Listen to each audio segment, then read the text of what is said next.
কতক্ষণ লাগে আসতে? আমি আসার সময় রাস্তা ভুলে গেছিলাম। হারিয়ে যে যাস না এটাই বেশি। এগুলা বাদ দে, চল আমরা ক্যাম্পাসটা ঘুরে দেখি, চল। খুব ভালো লাগলো সবার সাথে পরিচিত হয়ে। এখানে একটা জিনিস তোমাদেরকে খুব স্ট্রিক্টলি ফলো করতে হবে।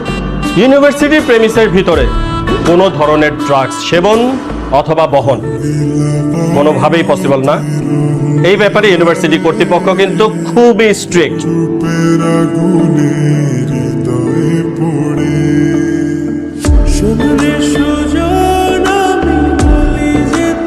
আয়ান, এখানে কি? এইটা তো তোমার ক্লাস না, তোমার ক্লাস উপরে দোতলায়। এই ভার্সিটিটা যে আয়ন ভাই আছে না, ওর দাদার জমিতে করা, ওর দাদারা এই জমিটা বলে দান করে দিচ্ছে। এই জমিদার হয়ে লাভ আছে?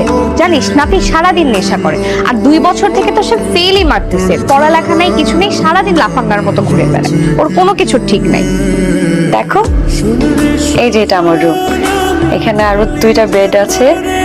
এই যে এটা আমার বেড। খুব সুন্দর। আচ্ছা, ওই যে তোর পাশে যে মেয়েগুলো, ওরা ভালো তো? সবাই অনেক ভালো, অনেক হেল্পফুল। আর সব থেকে বড় কথা হচ্ছে নিতু, মা ও আর আমি একই ক্লাসে পড়ি, সবসময় একসাথে ভার্সিটিতে যাই। এই যে বাবু, নাম কি? ইরা। নাচতে পারো? জি না। এটা কি? জি একটা বই। দেখি দেখি দেখি। ভাই এই বইটা দেওয়া যাবে না। বই দিয়ে দিতে বলছি, আমরা সিনিয়র না, বইটা দাও। 7 দিন পর বইটা এসে নিয়ে যাবো, যাও।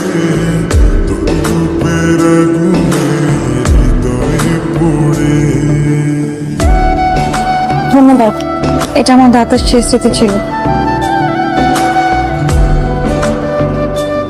কাল আমাকে উপকার করার জন্য ধন্যবাদ।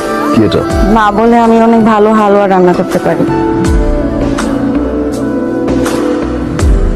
শুনুন, হালুয়া ভেতরে আরেকটা জিনিস আছে, খুলে দেখুন। কারো দেওয়া থ্যাংক ইউ গিফট ফেলে যেতে হয় না।